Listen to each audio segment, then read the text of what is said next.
Alright, so I wanted to make a video showing my new creation here. And anyone who has known me over the years knows I pretty much show up to every practice or gig with a different pedal board arrangement just because I can't decide what I want. I go through different amps and whatnot. But this is what I have today, and I did a 2.5 hour practice yesterday with my band, and I was pretty pleased with everything I was getting tone wise. So, and I was actually pretty happy.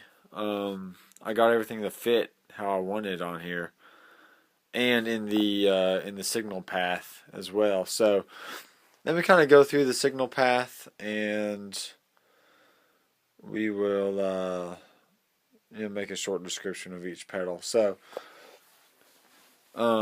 first of all is my wall pedal, and I think most people like to go straight into their tuner first, but I don't, and I will tell you why here in a little bit. So I go into my wall pedal, and this cable right here is going to my compressor.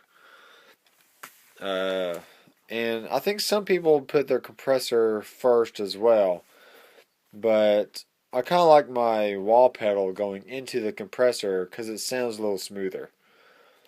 And you don't have as many spikes in the sound because it's compressing after the wall effect. So, and then I'm going underneath this little level here here's the cable coming out to the POG. Now, before on this board, I had the POG and the wall before the compressor, but because of the layout of everything, and I'm having the POG going straight into my looper here, I just decided it's not really a huge deal, and I don't use the POG all that much, just for a few instances in a few songs. So I'm going from the compressor to the POG, and then out of the POG into my looper. And you see these pedals on the back row here.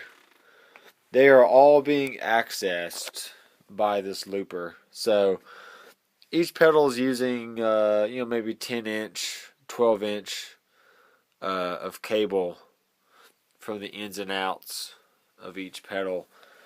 But that helps me to not have to step over long distances just to try and turn off different pedals and stuff. I can do it all right here on the bottom of my board, and that way the POG is on the bottom of my board. I can access the presets and turn on and off or whatever, because I used to have the POG in one of the loops right here, but with this arrangement I don't need to do that because I can access it right here. So first of all, I have the Drivetrain from Visual Sound, and it's part of their Garage Tone series.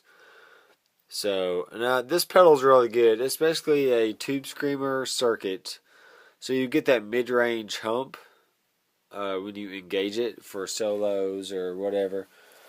And it kind of adds some bite to your already overdriven tone. The Open Road by Visual Sound is I would say it's a tube screamer circuit, but it has less mid-range, which is why it's open. It's less mid-rangey. So, and I actually just got this pedal a few days ago, so I haven't had it very long, and I used it, most of the practice. It was on pretty much most of the time. The Bigfoot by Ugly Amps. I literally just stumbled across this company at a amp show here in Nashville, and I was so impressed by the sound of this pedal that I had to get it that night, because it literally was like you're adding a second channel to your amp. It sounded that good. It didn't sound like you were adding an overdrive or a distortion to your tone. It's like, here's a tube amp, and you're adding the dirt channel into that tube amp. It just sounded great.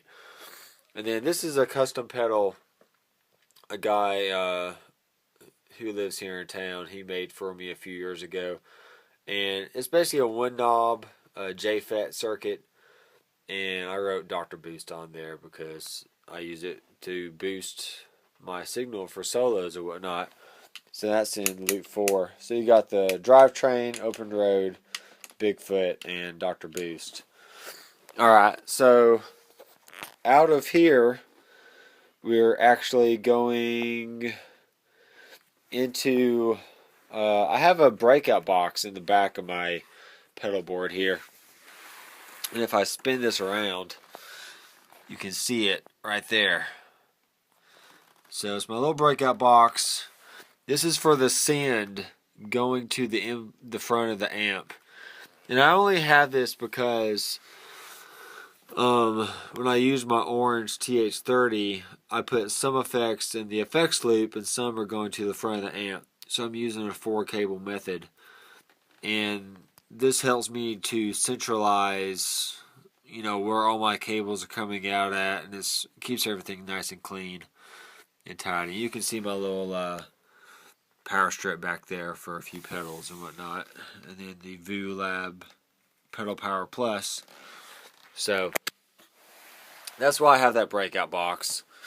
So out of the looper, I go into the breakout box, and then from the return, if I were sending out of effects loop, returning to the pedal board, the return is going into my volume pedal.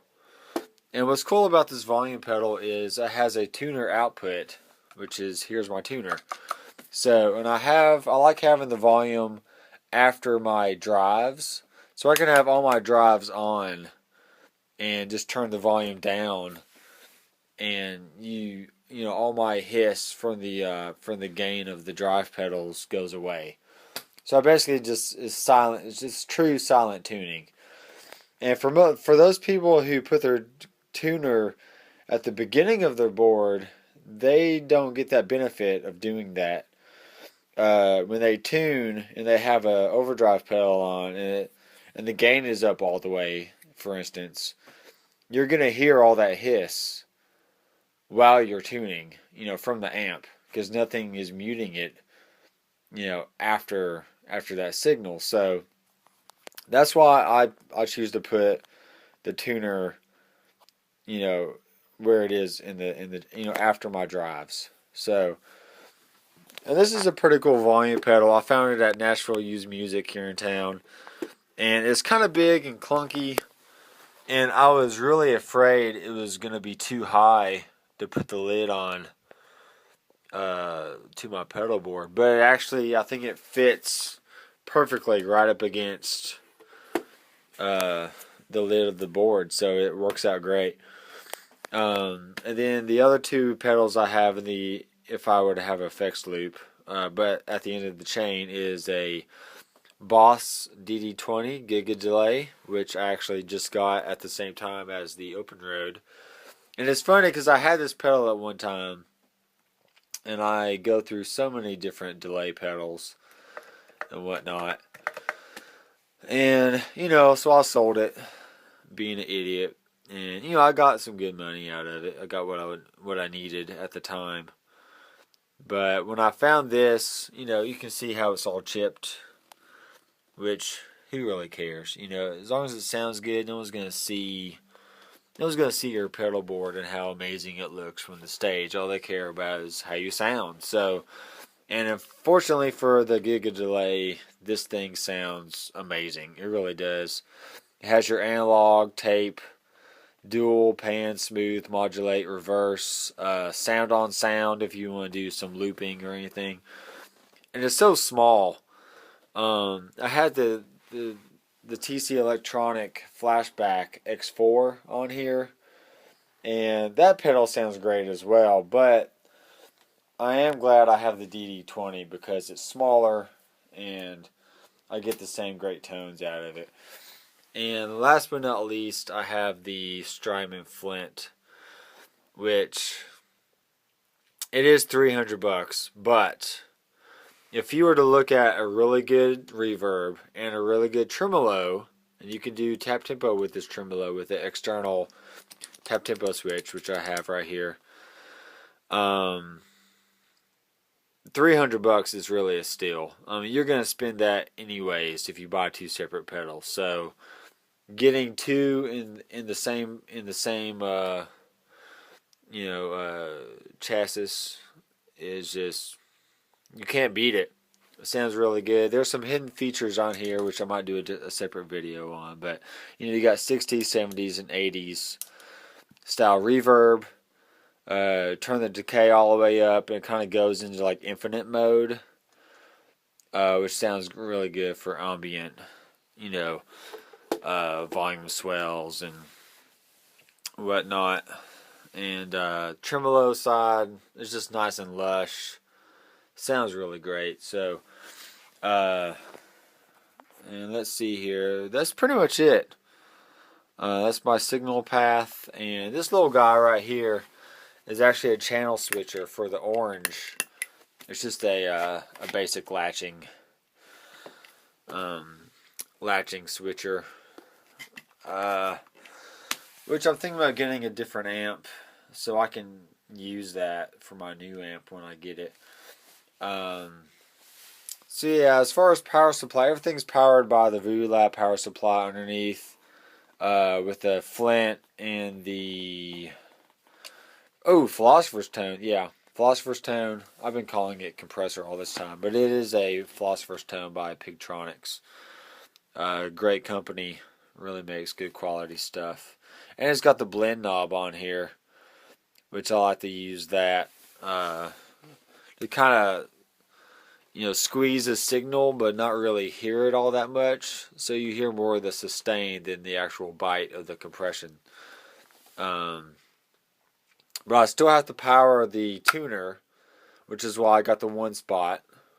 And then I really like having this fuzz pedal, because you can do the fuzz face, the maestro, or the octafuzz all in the same pedal. You just kind of choose. You have to choose which one you want. Obviously, you can bend over and switch the knob, but the octafuzz sounds killer. It really does. I'm gonna have to experiment if I want it before all my other drives, or after these two drives but before my Bigfoot, or I have to decide where in the chain I want to put it. But yeah, that thing sounds killer.